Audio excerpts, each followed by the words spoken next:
Bonsoir, bandeko nange zanga mamluba. J'espère que vous avez malam skanyes bozali. Le loto beta. Lisolo na soto ke nanga ka libre conversation nenge to mesana boete. Mais peut-être qu'on se focaliser un peu tendance spirituelle. Avant de continuer lisolo, j'allais faire un commentaire sur le voyage de Chilombo na Chine. Na monaki surtout ba journaliste ya UDPS. Bazalaki content, il y a pointé que président Chine a mis Chilombo à Kendokomone Sika où reste l'empereur Mao.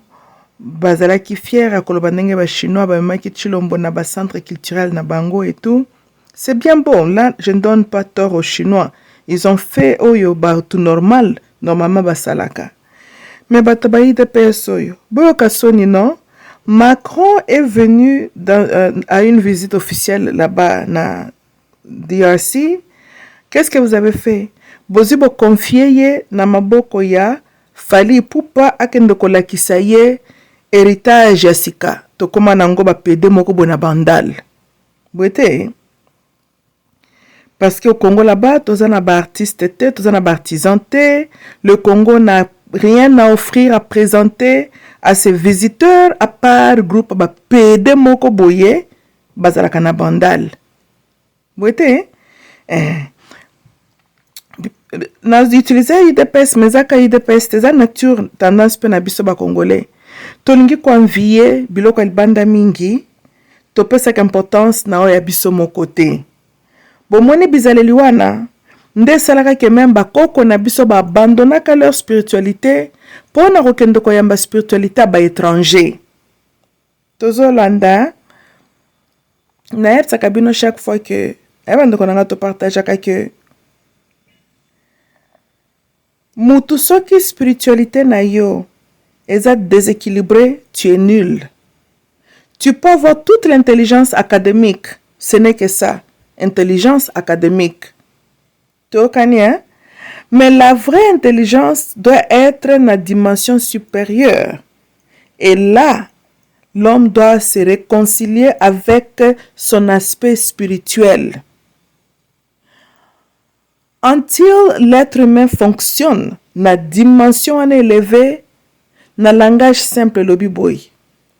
Jusqu'à ce que pineal gland na yo, moni gland de paniel, hein, na cerveau na yo.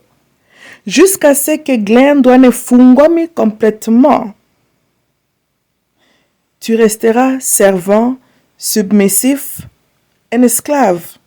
Tozolanda, vous connaîtrez la vérité et la vérité vous affranchira de bolobaka. Voilà. Tokania. La vérité dans la Bible est illustrée pour la Bible, c'est la connaissance, c'est la sagesse. Tolanda, kozanga koyeba ezali wandambu ndambu. Kozanga koyeba o tozolo belela, ezaka kate koke na école balobi 1 plus 1 yo lobi égale 5, ba peso bijengo. Non, wana ezaka ke kotende raisonnement pratique, hein, oza nul. C'est ça ce que ça veut dire, n'est-ce pas? De l'autre côté, ce qui se passe na subconscience na esprit na yo, ezali ko affecter l'homme physique et comment l'homme physique est en train de réfléchir. To kanye, mokilio yo, bien que tozo mon monde physique, mais ce monde a aussi un aspect spirituel à lui. Et chaque peuple a sa spiritualité. Chaque peuple a ses traditions. Chaque peuple a ses coutumes. Yao ya bino bo négligea, ponyonso ya bino bo attribuer yango na satana. Ce qui peut mkoloni ni satana yaka kopesa bino ba coutume na ba tradition ngape naza bwebinga ngosala ba recherche naza la recherche ko yeba mkolo satana ayaka kolakisa biso ba tradition na ba coutume. Mais il me semble que religion oyoyo esengaka ke mutu il faut se convertir. Est une religion fausse, basée sur, inspirée par l'esprit de la déception. Yango bozomona nyonso tozomona na mokilio, n'est-ce pas? Bo bozana misu ye efungwami déjà si bozomona. Bwete, Ba Christo balobelaka makambo ya marque de la bête. Oh l'antichrist azokoya. Toujours batumoko qui ont refusé ya ko réfléchir. Koza na ba moment bandeko nanga là où un simple raisonnement pratique. C'est tout ce qu'il te faut pour comprendre biloko ni nozotanga.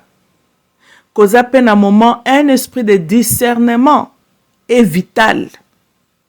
Na existence na yo, na avenir na yo.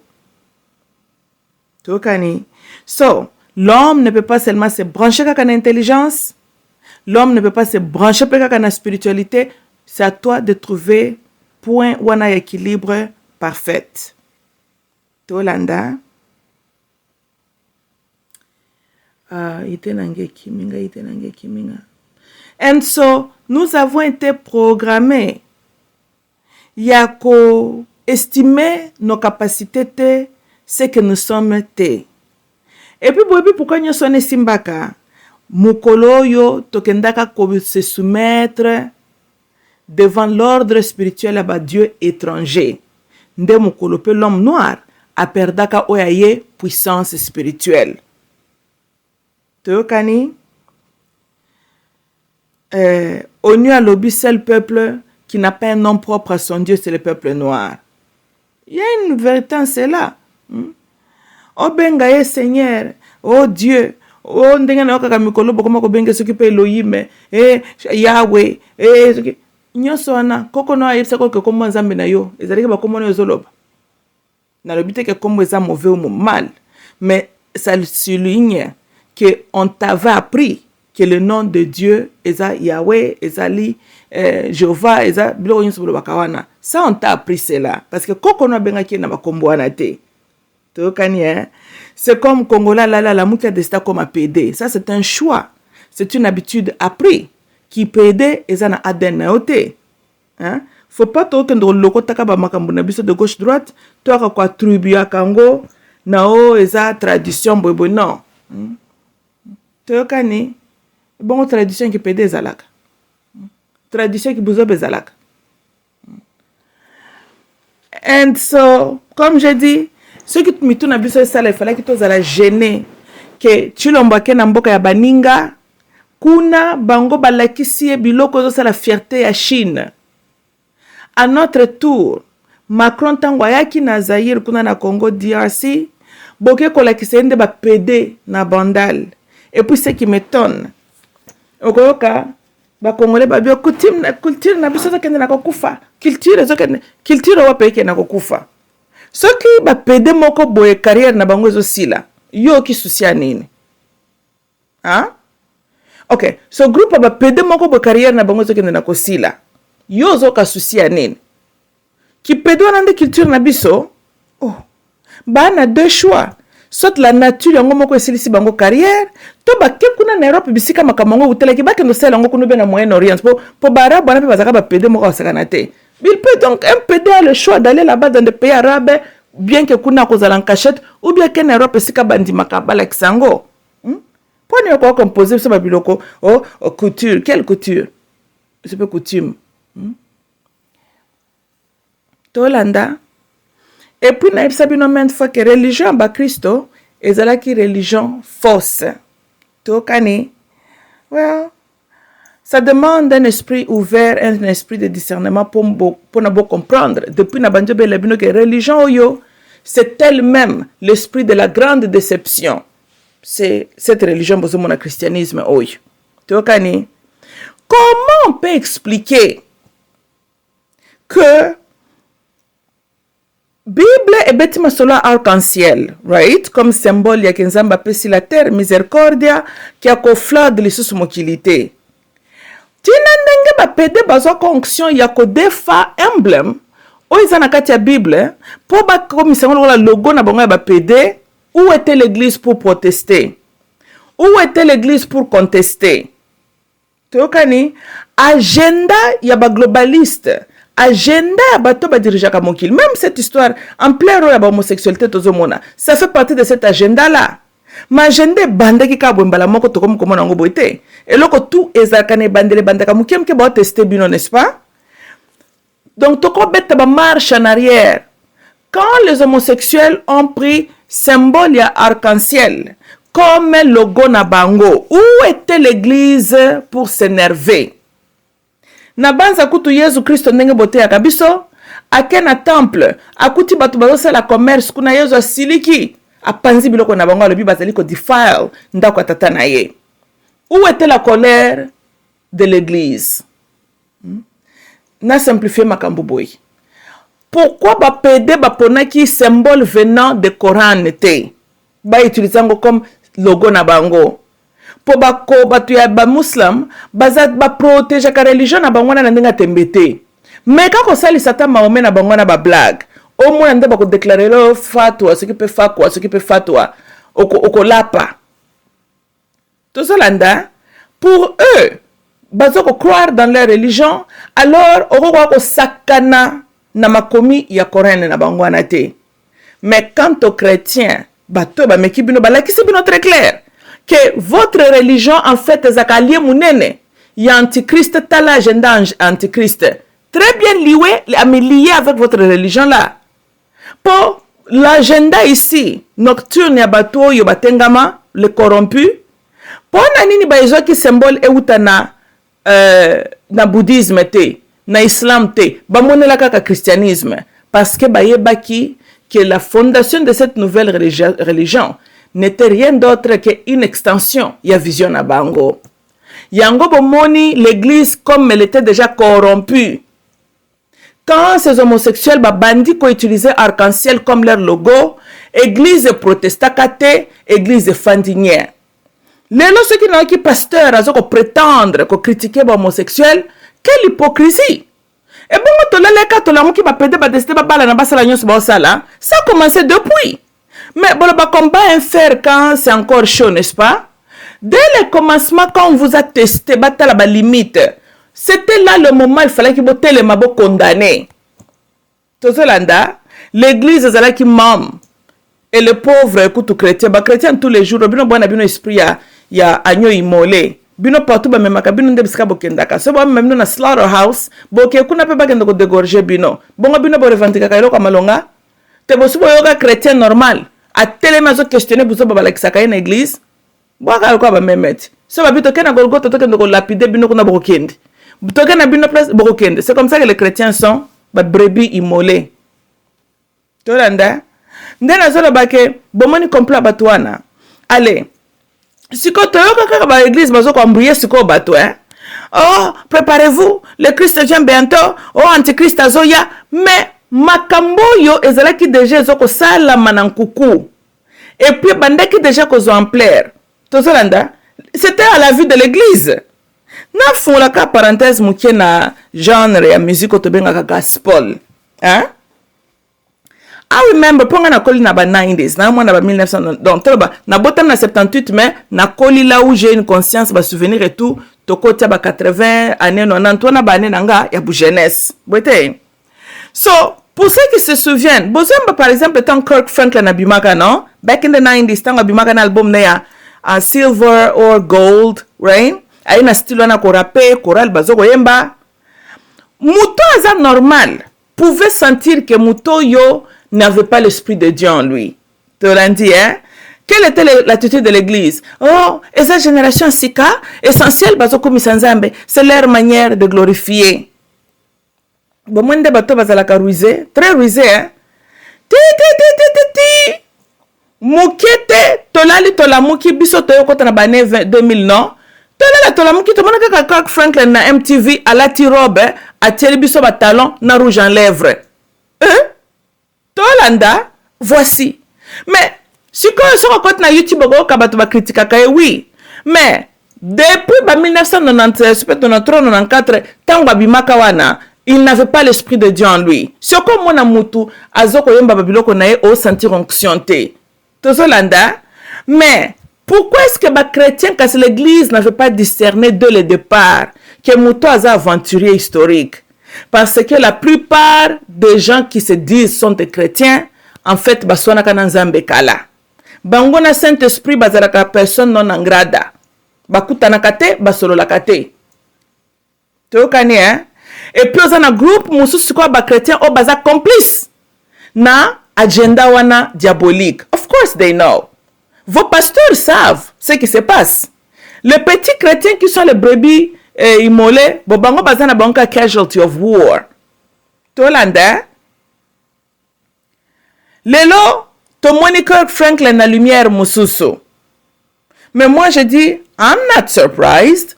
Parce que Moutounion sans un esprit en Zambie, fallait qu'on depuis back in the 90s que cet homme, l'esprit de Dieu n'était pas en lui. Boyebi sel batou que lui il a pu qu'on séduire qu'on ça, les soi-disant les chrétiens. Tokani, and it wasn't just him. Ceux qui vont remarquer gospel, hein, tu prétendre que le gospel était là pour glorifier Jésus-Christ. Vous remarquerez que gospel traditionnel, et là qui quand même aux hommes moyens d'azoemba avec une onction. Et puis ils ont touché bateau. Si manango boyebi bateau pe ba terminologie, hein, ba changer ba longoli gospel traditionnel ba comme si un gospel contemporain. Bozo boki batu batanga, boki batu intelligent, ndenge baza ba kolo terminologie, o ya kala balobi traditionnel, o ya bango ba yesu kopo ba kokisa la mission ya agenda na bango diabolique, ba bengi yango eza gospel mais contemporain. Tolanda, maintenant total non c'est gospel contemporain. Avec le gospel contemporain, même na kombo ngwa Yesu Kristo, eye ko banda ko limwa na ba lyrics na bango, hein? Po babanda kamuke ba mataka bazo mekati, hein? Boraka album bimbe bandel tina suka. Ata zembe makam positif, mais bozoka kombo Yesu c'est longwe, etikali kaka titre le Seigneur, Seigneur. Ti tozolanda wana ba chrétien nan ba poser ba question te. Wana ba chrétien ba lobite ke mais wait a minute. Yo lobaki ozoe pona kokumisa kombo Yesu. Mais to remarqué na ba album na yo kombo Yesu comme golimwa. Qu'est-ce qui se passe? Tolanda. Mais ceux qui botali malam, boromona ke le gospel contemporain. Kombo même ya Yesu dans leur chanson et longwaki ezalaki remplacer na Seigneur. Ya banzembo mususu kutata na Seigneur azape kuna na katite. Tolandi hein? Et le gospel traditionnel, les fondation même ya bachan oyo, là, on voit batu bazoko yemba au sentir onction. Bandeko botianga l'épreuve, hein. Un certain matin, je ne sais pas quand, ozananda kunayo, tianan banzembo traditionnel ya gospel ya kala. Ata ozaka chrétienté, lokola babiso bemeka, même tu sens que moyembio azalaki na onction. Okebite banzombo mususu kutoya lite ya mobimba, donc sentir ango. Zwa si côté ya banzembo contemporain ya lelo. Et le côté. Tolanda. Donc, et puis ba yesu prétexte te ko la kisa esengo yeza pambolinga pasteur ko katalokedo na ba camera titi unie basu kisa kasiwana lokola yaza na esengo ndenge yezo pambolie bazo kende ko sodomizaka batukuna na ba hotel. Hein? Donc loketo longo leva la caméra totalaka tina ba hotel na ba vaseline kuna azoka taka loketo. Siko loketo ya yezo za wapi, loketo ya sodomi na badiltere za wapi. Nyoso kaka loketo. Tokani. Pasteur aventurier et tambolineza malamute. Les soi-disant ba chrétiens, ba utilisaka. Et puis les chrétiens, ba traitaka nzambe loko l'option moko sélective. Hein. Quand un argument leur arrange, ba il ne faut pas toucher au oin de Dieu. Ils disent cela pour na beau juger leur pasteurté. Ou bien la Bible dit ne jugez point. Ah bon? Mais toi, abolir le système judiciaire.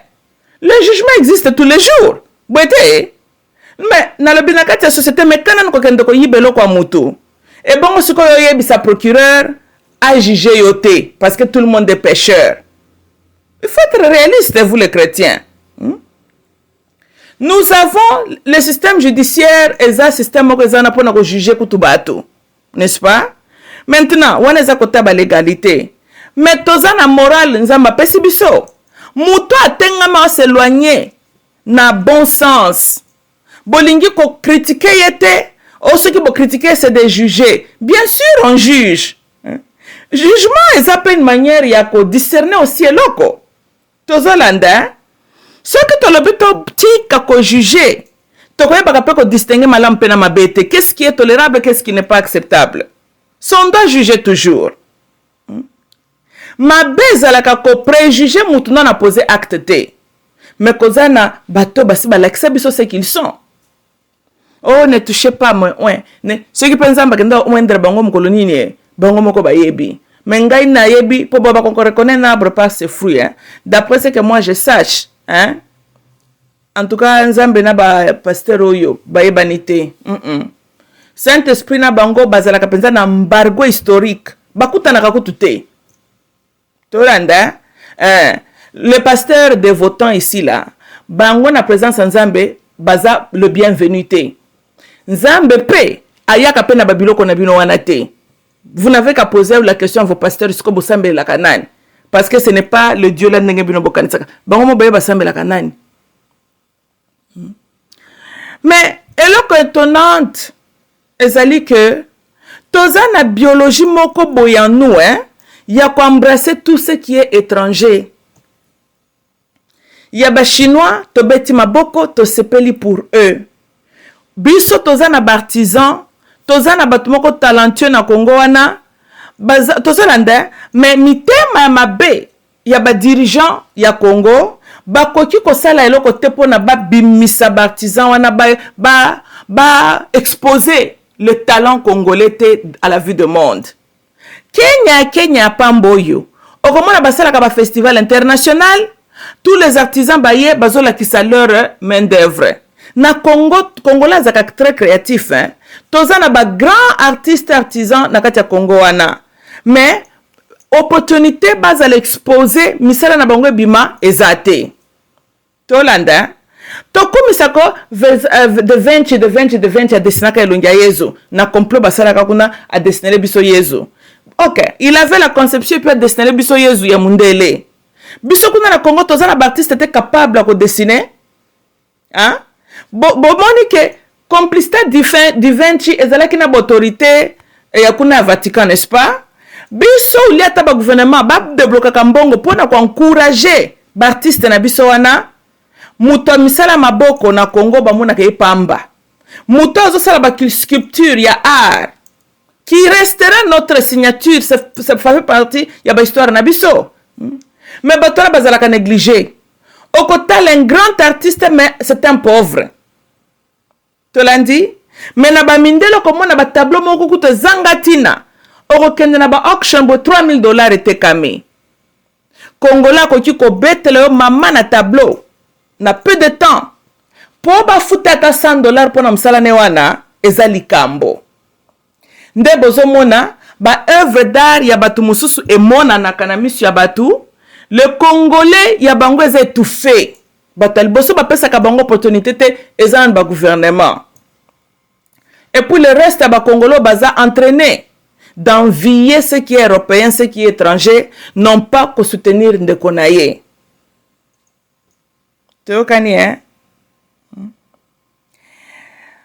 hein? Mobutu n'était pas n'importe quel homme. C'était un grand homme aussi dans l'histoire. Olingaye Olingate, ça n'empêche pas qu'il était un grand homme.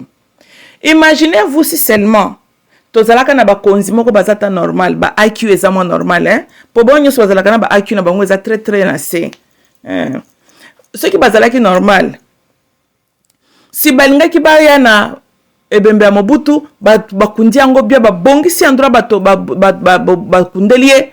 Vous savez, ça allait bénéficier aussi la nation comment? Ça l'a attiré tourisme. Parce que Mobutu n'est pas n'importe qui. Batu balinga banda a voyagé, curiosité kaka kendo kotala Mobutu seko. Bosale lata bibliothèque a munene lokolo Jimmy Carter zakana nguna na Atlanta. Ezo ko la kisaka ba écran ya ba film, ya histoire ya Zaire, depuis renya Mobutu, all of that biloko. Ça c'est on est za biloko na biso mboka toko néglige ka yango te. Azala mabeto malamu, mais il fait partie de notre histoire. Tokani si ko ba touriste na tango bakoya bakofanda wapi bakolia nini bakotambola wapi. Vous voyez que ça va aussi maintenant motiver pe bana mboka parce qu'il faut passer en priorité d'abord. Mutako kenda tongi flat na kitoko kuna na badolite atongi biloko na ye atie moi restaurant comme ça tango ba pa ya bazoya parce que mutu soka uti musika soka bi ke place en hôtel ezali mutu kezali ko louer akoya de staff data une semaine. Mais nyoso wana tozali ko generate revenue. Bwete revenu oyo ndambo ko kende na kesi ya l'État, ndambo pezo sala sko musala pona ko contribuer pe na économie Équateur. Bwete namona ki chilomba ke na Égypte. Je vois les Congolais là en Égypte ba kanga ba photo na liboso ya ba nani ba pyramide kuna. C'est bien, ce n'est pas mal. Mais botala Égypte ezali ko generate combien il y a revenu par an na tourisme. Tozo kanana bino, Égypte eza penza na forte ressources naturelles boité, hein? Peut-être parce qu'on a moins pétrole, moins or, mais pas comme nous. Mais Égypte, leur standing, qualité à vie, l'équipe sont en musique. Parce que grande partie à budget, ils ont donc ils ont generated na tourisme. Tokani, ce que la pyramide dans Tongamaki depuis quand? Avant. La pyramide dans Tongamaki, n'est-ce pas? Eza kaka, ba préserver ngo malamu, eza okoti la bango pe mbongo. Biso tozaka na milimu ya kobebisa na milimu ya mitema ya mabe. Vous savez pourquoi même on ne veut pas arranger que Badolite là-bas honorer Mobutu, tribalisme zo jouer rôle na mitema ya mabe. Même si Kobongsa Badolite koyana Mobutu va generate beaucoup de revenus pour na gouvernement, le fait que Mobutu ata azaki Mongala, le fait que za Équateur, bato baza la tête du pays ba mitema ya mabe, ils ne vont pas le faire. Une autre chose, tango batu basali ba resto, ba hôtel na bango et tout, ça va aussi créer de l'emploi. Et bon, ceux qui mutu kolo hôtel, aye na ida ko ton hôtel, yende sko maçon, et puis tango hôtel sili, yé pe lissus muta kozala guichet, yé pe lissus oza femme de ménage, non. Il va embaucher ba comptable, à quoi embaucher ba femme de ménage, tozo landa, nyonso nezali ko aider économie pe locale, hein? Parce que tant que mutake asali azuli futa na esiko combien pe na mbongo lobi pa kende ko somba biloko et puis l'économie est en train de tourner. Mais mitema ya mabe. Tu l'embaye ka batu bibla wana stade. Oh mon peuple qui s'occupe qui mon peuple me retourne. Biloko na kendo tanga wana. Mais na Bible ngo tu lombotanga ka Salomon senga kanzamba pese sagesse. Yo senga kinda nzambe nini? Parce qu'apparemment, tu as oublié, yo kutoza candidat ko senga nzambe sagesse. Oui, yo faut normalement, yo moko. Il faut senga nzambe de sagesse de toi-même volontairement. Tu es un bon candidat pour cette prière-là. D'ailleurs, la seule prière que toi tu peux faire en nzamba ko eza yango wana. To landa bande konanga. Nani agriculture, na bandi ko lobali kambo yo depuis. Tozo ko préféré to lia ka bloc outil banda et tondi ba produits chimiques et puis congolozo ka sonita ko loba biloko yo eza na ba produits chimiques eza beli sabatu. Oui mais biloko ne beli sabatu. Te bande ko nanga son ser biloko ne kata kongo beli sabatu. Quelle alimentation zo beli sabatu congolais? Eza biloko outil na mabele na binota? Biloko zo beli sabino eza biloko outil banda. Yango bozo bela peke ka ba maladie yango pe libande bongo biloko bobola ka maladie nini na ba biloko na bino wana. Ba cancer. Bon cancer eza maladie origine ya yo. Koko no ebaka cancer.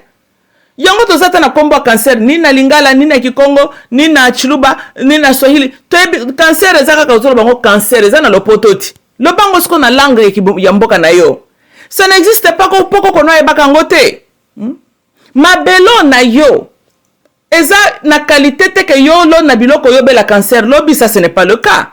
Ba cancer nozo bela eza pozo ko consommer biloko uti na libanda e koli na ba produits chimiques na bango nde ko belisa maladie pe ya ba étranger. Hein? Osomona mutu azobanga kolia biloko azobanga maladie na localité oyo bakoko ne bayebaka te mazobanga une maladie étrangère oyo ya commission ngo maladie na ye. Et puis plus pire bo pe batabindima ndima bondima na bino pe ba cancer ba diagnostic moko ya diabulu bondimi. Ceux qui va bino ke bo fungola misu na bino on dirait ba encourager bino lisusu na bobo za la vegle. Koko na baka cancer te je ne sais ce que de le dire. Batuna maladie na bango parce que maladie ezalaka par exemple ya peuple oyo okomona banvuluzi bafungola kape ba sage ya peuple wana bakoyeba asoki to sangisi ABC ekobikisa.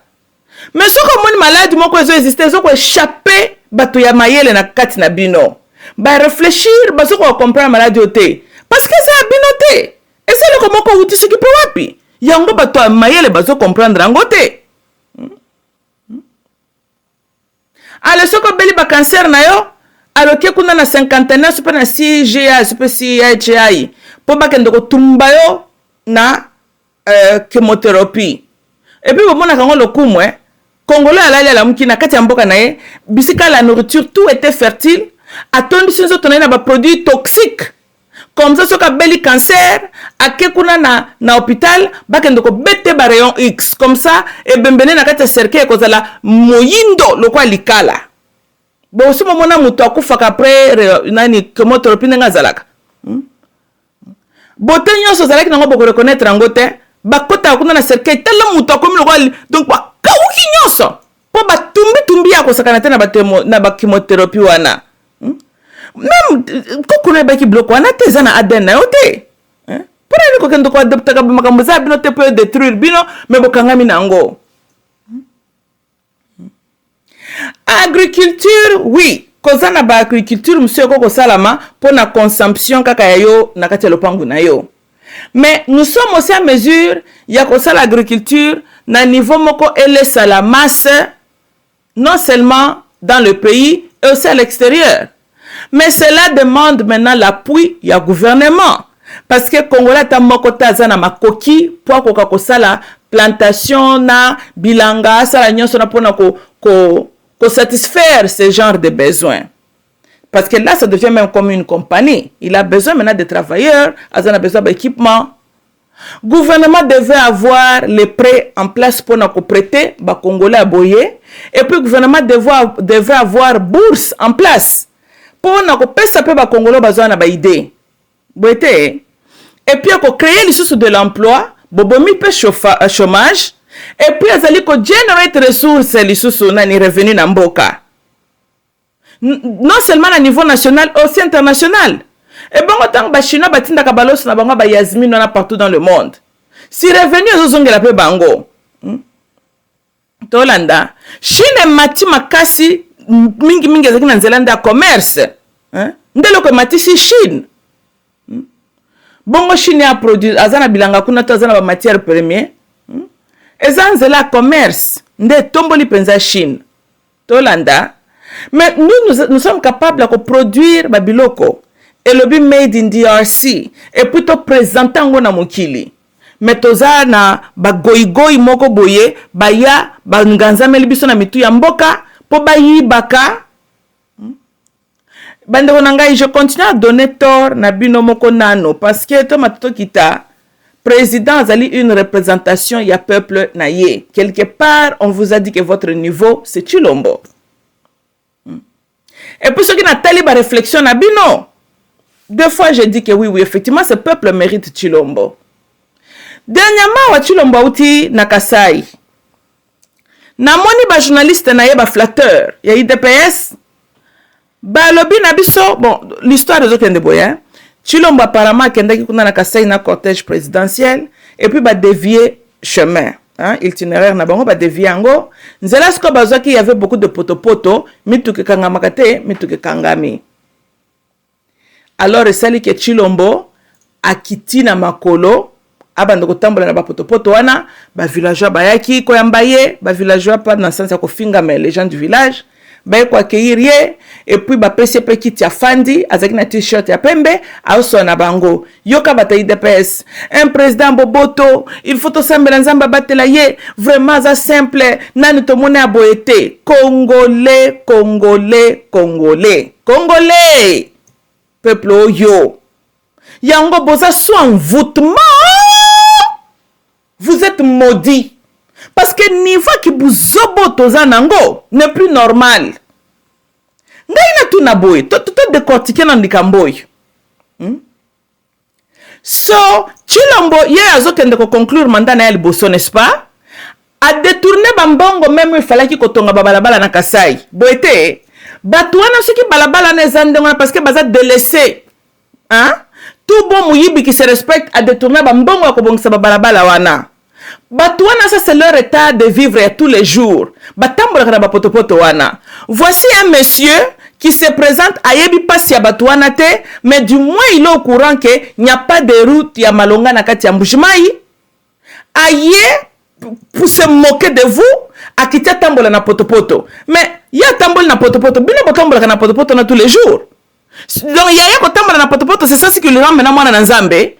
C'est que bien que Tambola na Potopoto tous les jours, Bozaba na Yanani. Hein?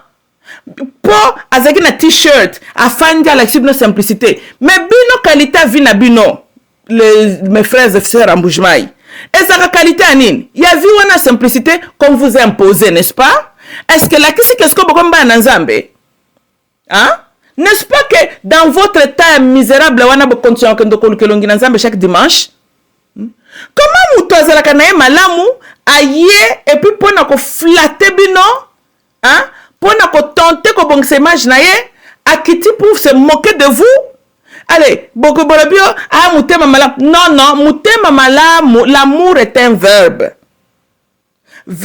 est ali ko décrire une action tokani voilà cela veut dire que l'amour se démontre ezako sakabatu ko azam mutema malam je veux dire quoi ça c'est une opinion mais tokoki ko mesurer cet avis-là par rapport à Baevre Mtazali Kosala.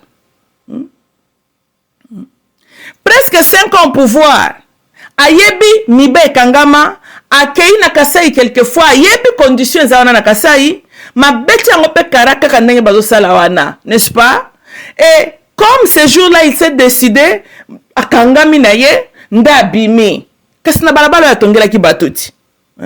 Ya kangami na potopoto ezali pona kolakisa voici musala kitoko yo yaki kosala na kati ya Congo boete eloko mususu ya mibale troublenga na image wana c'était quoi bandeko nanga parce que j'aime tirer attention na ba makambo mususu boye bisoki bolandi bilongi na ba expression ya bilongi ya Batuana ba villageois baki opesa chilombo mbote bota l'attitude ya Batuana body languages na bilongi na bango hein.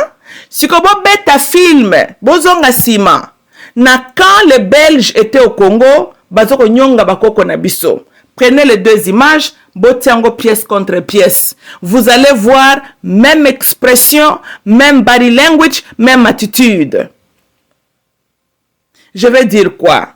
Le problème des Congolais est un problème très très profond, ça commence dans la tête. Bomonika Kandenge, un capital belge pouvait dominer sur 200 villageois congolais et puis même pas 5 bazalaki ko oser ko telema bazumele ba betaye parce qu'ils étaient déjà mentalement détruits. Ils ont accepté qu'ils étaient inférieurs à la race blanche. Tolanda, ils ont accepté de se soumettre devant le blanc. Le problème c'était dans la tête. Tokani. C'est pour cela que vous avez vu quand le même peuple-là, Bamoni Chilombo, pour eux, Mokonzi Aye, right? Même notion, yaba bambaya mabanga, ba bengana ya ta eko sekabango ezate, ba telemi pe wana, bazoko yokaye, ata na se mitema. Donc ce moni mutazo ko souffrir na nzala na misère ya ko sakanate, mais aza conditioned de ne pas revendiquer ses droits. Ça, c'est très, très dangereux. Donc, oui, parce que ça montre l'état spirituel, mental, yaba congolais. C'est ce que ça veut dire. Un peuple qui accepte qu'on continue à lui maltraiter, le problème n'est plus vraiment avec celui qui lui maltraite. Il faut porter la bongo à peuple wana. Kanye West alobake lo komoko mutuya awo. Oba démocrate, bien sûr, ba rejeta kango. Pour ba ngaka o maintenir la masse na kibuzoba. Il a dit, boy, esclavagisme, pendant 2 siècles, il peut comprendre. Mais esclavagisme, après, pendant 4 siècles, 5 siècles, ça c'est un esclavagisme par choix. Il avait dit vrai. Bande konanga, naoti kotal sabino boy. Quand les Belges étaient là, bo utilisaient kango comme excuse. Oh, ba Belge, ba bande ko beta, ba maltraita kabiso, patati patata. Ok. Belge a payé une indépendance depuis quand? Tolandi, hein? Pourquoi aujourd'hui, en 2023, tozali ko revoir même attitude, même mentalité, nakati nabino, devant vos oppresseurs? Problème ya Congolais, c'est très très profond. Je commence à croire que c'est un peuple carrément va détruire Kibomoto Nabino. Parce que c'est pas normal. Comment Batubazo s'arranger yo continue à souffrir? Mwinda te, balabala te, maya malonga te. Et le monsieur qui vient, mais bien botambola na potopoto na tous les jours. C'est ça votre condition de vie à tous les jours. Hein? Si ko oya bino ba caméra za la kapoe filma kela kisa. Pour la propagande politique, balakisi et pour quelle moquerie. Ok, so le monsieur a volé kabino mbongo, hein, complice ya baguerre et salamana est, a ko rendre bino visite. Asali moi scénario na yemu tukane kangam na potopoto, azu kiti ya plastique na bino pe afandi. Wanande yoka raisonnement congolais. Aza nzambe, akokende na lola, aza mutu malamu, tosambela pona ye. Of course. Tosambela pona chino mbopoto bisa nzambe nini? Seigneur Dieu, merci pour ces fameux voleurs. Tozane na mutu ya mboka. Prière yango nano, na ngina neba prière yango sikone tekendaka neti ndenge nini? Hein? Seigneur Dieu, nous te remercions, ok? Nous te remercions pourquoi? Parce que na Kibuzoba na biso on s'est retrouvé avec un homme incompétent qui est là en train de nous voler à la tête du pays. Seigneur, merci. Prière à mon boy kende. Mais pour une boy kubuzo kwa encourager batu basambela. Boti ko provoquer kanda nzambe ko. Déjà existence na biso ko s'appelle ça nzambe te. Hein? Boti ka nzambe fa ne calme na destin asila na biso te. Boti ko provoquer kaye. Comment yo ba pamboli yo? Mozoe ba ko protéger, ko exploiter bénédiction na ote pour que ndokolola ka Yesu, o Yesu tala pasi ya Congo. Yesu tala pasi ya Congo. Pour ni ko provoquer nzambe boye ko soki nzamba fandine tranquille, bo luke kana makambo. Why? Hein? Why? Siko na ba prière na binwana parce que problème na binwana zalaka vie sociale, n'est-ce pas? Hein? Et puis conditions de vie. Balabala na binwana zala accès na hôpital, école et tout. Na nyonso na ngai na tangi. Wapi siko pari ya Yesu? Hein, to bandina na balabala. Yesu azalaka ingénieur. Ba courant na bino de l'estage 4 na chaque minute. Yesu nda etabisaka ba courant. Ba mai na bino yo tine kuna na mbujima ile kakate. Yesu nda atiaka ba mai na barobina bato. Nzamba salaka donc par na yeza sali nature. To landa prière na mino tsara nini? O biloko mati prix natalo. C'est parce que le système économique tel que nous la connaissons, Yezum tasala kiango, n'est-ce pas? Système ya banque mondiale et tout, Yezum ta établissa kiango boite. Système à fonds monétaire, na incapacité, ya ba leader na bino ko travailler pour na mboka, Yezu, n'est-ce pas? Te Yezu kota na politique. Boite, Yezu nda lona ka ba masangu, Yezu nda sala ka ba misala, asala ka ba balabala, atonga ka ba hôpitaux, n'est-ce pas? Yango bokenda ko revendiquer, makambo ne pas Yezu. Boite. Siko ba Israélite sika ya balobi ezo utaka. Bango kuna na mona ka bazana ba goudron, bazana ba hôpitaux bien. Kuna bango bazala ki ezo tongela bango ngote hein. Donc kuna ba Israélite na ba sali yango bango moko. Quant à nous, yezo sali atale le passe à Congo hein. Congolais. Bino moko yango bomoni ya mona epsa bino ke. Bwana système on dirait ba chor. Oui, on dirait vous aimez votre souffrance vous-même. Mais tu vois, comment on peut expliquer Makamtomon avec vous? Hein? Makamtomon na bino eza na logique te. Ko glorifier ba individu kakabino. Muto donc pour muto poser acte moko puis acte ozo mona pensa que ayebi pe kaza consciemment en tort yo kongolo teleme le boto ko plaider kane panzambe. Pour ni bwana donc osambela ka batutu baka ko oppresser binoko. Ngana moni ceux qui bato boyo kanga so bozaka vivant à l'époque de Hitler. Na moni bonga pa bandu fuka na bolongo bo senga nzamba batela Hitler hein. Bona don mabe hein. Ba prière na bino zaka toujours ka ba prière moko etiaka ba question mark. Hein? Comment mutu normal oko sambele la mutoyo aya za complice na yo zalaka toujours oppressé yo sambele la mutandenge wana. Je pense que vous comprendre pourquoi nzambe pa yo kakabinote. Et puis, au moment où nzamba linga ko kabinote wana, beaucoup misaillé pour ça. Oui. D'ailleurs, il vous aime tellement à décider yo kakaba prière wana te. Pour ce qui nzambe alobaki vraiment zo ba prière wana en considération. Akosila na biso na ndenge moko. Hein? Mais topesaka ekanda. Heureusement, ayokaka alandaka kutu biloko wana tosambelelaka ye te. Ba prière na biso ba wana. Ayokaka ngo te. Parce que là, on y a bossana qui côté na Congo pour les Congolais se développer. Comme quoi que Dieu a oublié. En tout cas, moi aussi, je bénis Dieu. Kayoka kaba prière na bisote. Sinon, tu n'as pas de temps suka wapi. Tolanda. Peuple Nzamba pesi kutu beaucoup de ressources naturelles te. Ce peuple-là, bazo foncé, bazo kendaka liboso va se développer. Biso Nzamba pamboli biso. Mayele na mutu ikeleve. Pour te déranger à Yezu, à la passi à Congo. Parce que c'est le peuple na mokilo Yezu, yebi c'est le peuple congolais. Kuna na Chine, Yezu yebi ba chinois te. Hein? Kuna na Chine bana nzambe bazalaka te bazaka na kati ya Congo. Boete. Tina wa Rwanda pe, là-bas il n'y a pas l'enfant de Dieu, kaka na kati ya Congo. OK. Si c'est ça votre raisonnement, c'est ça votre raisonnement, to ko ba susunini. Hein? Meza mawa, eza mawa. Toko ganga ndenge tolingia bandeko nanga.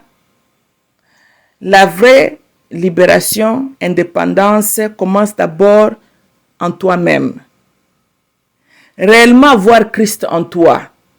Nazoloba, réellement ouvrir your pineal gland, glande panielle, et fungwama, que l'homme spirituel en toi azala donc développe à dominer yo. Ça c'est d'abord le commencement, il y a indépendance na yo réelle. Il y a libération na yo.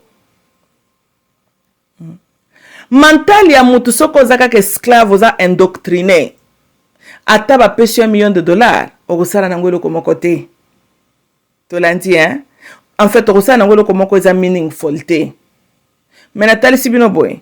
Ba belge tan bakendaki batikaki mwa ndambu ya barai. Moi, ba téléphone, moi, ba écran. Congo est indépendant moins de 100 ans. Biloko na nso kendaki wapi? Détruit, n'est-ce pas? Ba construction ça la na Congo. Ce qui totali, chilomba ke kutu négocier na ba chinois ba sani ba otongati. Mais na Chine kuna bango tang batongi pona bango zo kati océan kuna Congolais ni nazalaki wana ingénieur. Vous voyez? Donc pour biso to zala tana moins loko moko présentable, il faut que un étranger aya kotonga yango. Ces mêmes étrangers là chez eux quand ils construisent, bazoko solliciter yo Congolais te. Vous voyez ici là, vous avez que le problème ça commence d'abord avec nous. Boye biso qui réellement pour comprendre que c'est la lumière la divine qui doit cause la allumer en vous. Hein? Ce qui lumière est comme allumé. Bon, kende les choses dans Bible qu'on a beaucoup d'aka chaque dimanche, bakende ko indoctriner binote. To kani eh? Bon kendaka ko luka bol bakanini, o boke luka longi na Yesu, boke luka longi na Yesu, bino mako bobe adresse ska boke no luka la ye. Mais na kopet na pesa bino mo secret na bukoko na biso, hein? Jésus Christo, l'Esprit de Dieu était nakati na yo moto. Tu étais créé à son image, tu reflètes l'aspect de Dieu. Tu es en fait, en quelque part, comme un Dieu aussi. Tu sais ce que tu es. Tu as été donné autorité. Tozolanda. Mais tu dois être conscient, Nayango. C'est quand tu arrives à ce point-là que Moutako va manipuler le sous-souté. Tu connais, oh, il y a ce problème dans le bandiwana. Te perdre ki bunzambe na biso. Te perdre koyeba oya bakoko na biso te perdre yango. Bokei kolanda babiloko ya batu mususu, yango bozoko kape ko maîtriser yango malamu pété. Et fin de compte, vous vous retrouvez un peuple affaibli, un peuple soumis. Toka na bino. So, au moins koza lozaka songi olingaka okende dimanche pona ba rencontre no sociale. Parce que la plupart aussi des chrétiens sont des comédiens. Hein? Posez la question à n'importe quel chrétien, certains dimanches, pasteur à terre qui est pasteur à terre qui sont des comédiens. Loba ke bokendaka ba comédie na bino na chaque dimanche, ça je peux accepter l'argument que bokenda kuna ba comédie. Parce que bobimaka kuna atana eloko pe moko te pasteur ebse bino boretenaka. Mais ce qu'on est sérieux, ozokende lukanzambe wapi? Parce que tu étais créé à son image, il est en toi. C'est à toi de devenir conscient et de connecter avec l'Esprit de Dieu en toi. C'est en ce moment-là que réellement maintenant tu auras la puissance, que tu vas retrouver qui élévation, qui force ne fala kozala nango. Mais tango mi yebite, ozoko exister kaka. Ndoko mona chaque dimanche, okendaka kuno keko lukelongi na Nzambe, nebite temple nini loma atongaki, qui peut contenir la grandeur de Dieu, et yebika kabino moko bisika bokendaka bokendo kutana na ye. Bande konanga, il faut apprendre ya kozala réellement comme les êtres vivants. Il y a la différence entre coexister na co-vivre. Toute chose bozomona existe. Mais dans l'existence, koza pena biloko o eza na vie te. Naningi na lo baboy. So boke na nécropole, bokokuta bibembeza wana. Ça existe. Il y a des casquettes qui existent. Mais bibembe wana ne sont pas vivants. Bazo ko exister na monde na biso poto ko kunda bango na Mars, to kundel bango sur la planète Terre, n'est-ce pas? So bazo ko exister na biso. Mais baza ba vivant te. Yo zo tambola na makolomi balé, tu existes mais tu es un être vivant. Alors, réfléchis comme un homme vivant. Comporte-toi comme un vivant. Bozo ko belela kanzambo nzambe de vivant. Parce que côté neza côté lumière, il illumine, il donne l'intelligence. Comment zo belela nzambe yo boka kanzamba zala kanzamba ba mort. Boso boka nzamba ba mort. Parce que mort est un état de ténèbres. La conscience n'est pas là. Or, Dieu se trouve dans la conscience na yo. Et quand la conscience n'est plus là, nous n'avons que les cadavres là-bas et les cercueils. Bazali coexister. Parce qu'au Kendaragotia, bouquet de fleurs, n'est-ce pas? Mais il n'y a pas la vie. Yondozo vivre. Tokani. Donc, boyeba, kozala loko la batumoko ba vivant. Arrêtez d'exister, mais commencez à vivre. Ça commence d'abord par comprendre que tu es autonome, tu as été créé à l'image de Dieu. Oeza mabele na yo. Raisonnement d'abord doit kozonga lisusu na droiture. Ndo kozala siko comme ko vivre. Ou li a coexister. Comment l'amkaka na tongo oza na bomoy. Mais oza na même qualité na mutu azali kuna na kati ya nécropole. Mais na le bien, ce qui conscience na yo salate, na mtaza na nécropole, ya ye kitaki nde le corps, ya ye za na kati mesala kate. Quelle est la différence? À part que yo za capable de koloba ko kende na marché. Mais ozo servir l'humanité en quoi? Kaka ndenge bibemba na pe servir son eloko nini? Vous avez le même pied d'égalité. Boete.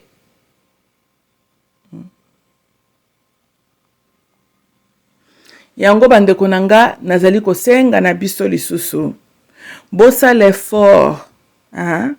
Ya réellement ko récupérer votre kibomoto. Kibomoto na bino a été compromised.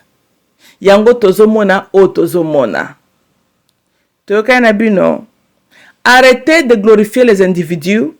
Arrêtez de soutenir quelqu'un tant que les raisons que toi tu présentes exactement.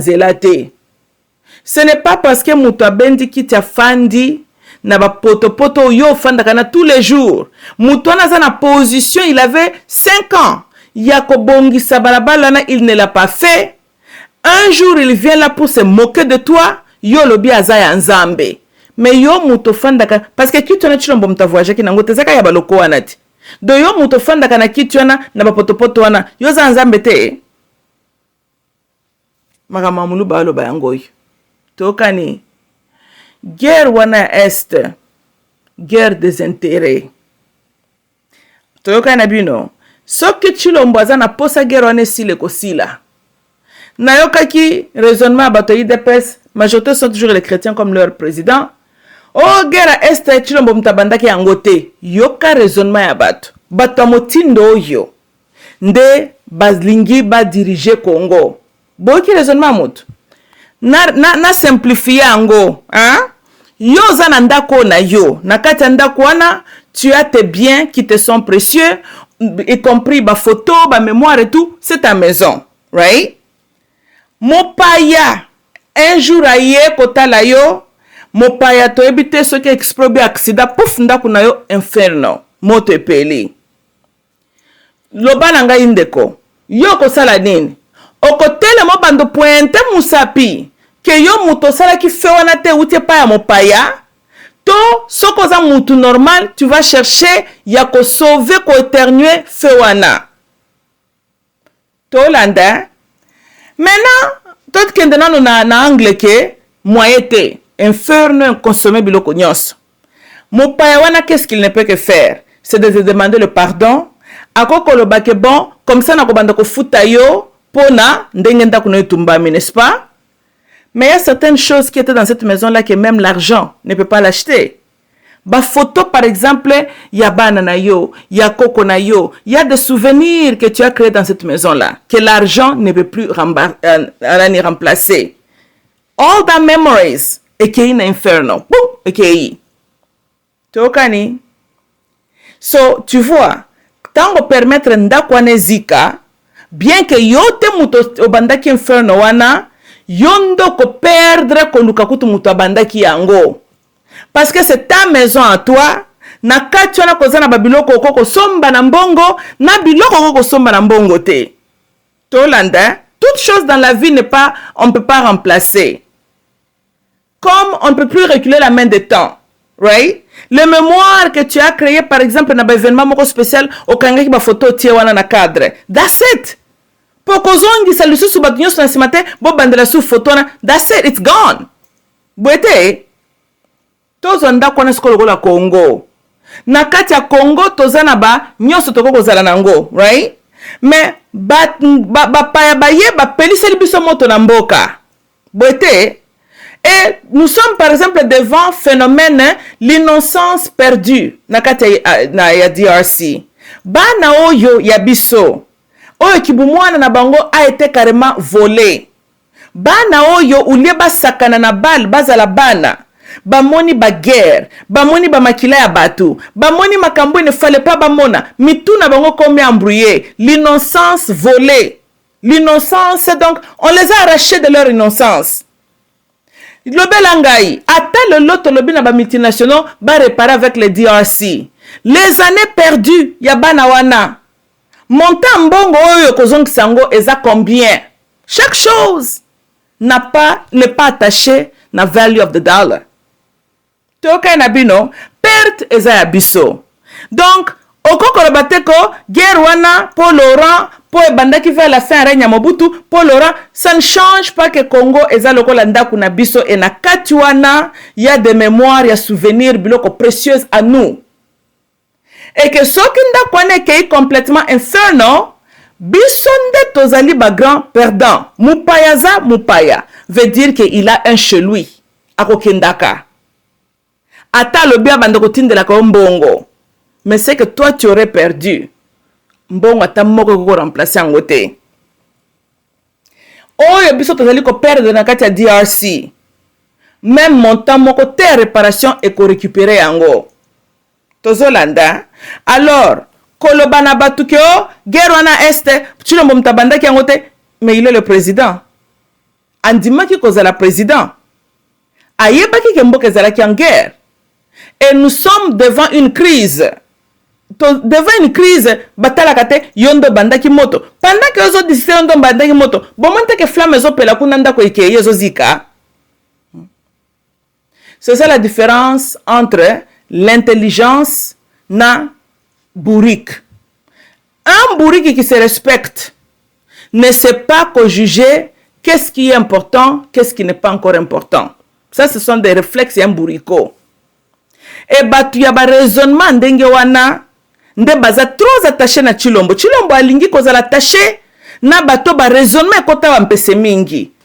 Mais il est fait exprès. Oui, bon, bon, kasi Chilombo, bon, Chilombo tanga poni bazoba bazala ko tourna. Ya sala ka onanko. Popo le bako, bazo aider mo chilombo te, bazo rendre mauvais service. Apona ki bango ti, bango baki ko s'imposer pa na ye. Un leader n'est que bon par rapport au entourage na ye. Yangwana président nyonso a des conseillers. Mais quand tu t'arranges, bazo ba moko bende ba conseiller akayo, osalengo nanko. Osalengo nanko. Parce que si tu avais l'amour du Congo, olinga ko lukabata mayele ba entourer yo. Poni ko kendo so batu moko ben compétent mi yibi ba ko se servir ba entourer yo. Oza victime te. Osalengo nanko. Ça t'arrange aux l'entourer na batwana mi yibi wana pobo yiba kabino nyonso. Parce que ceux qui l'ont réellement aimé le Congo, alingaka luka bato mayele, bato compétent, bato balingi mboka, ba entouré ye. De 5 ans, il aurait accompli mieux.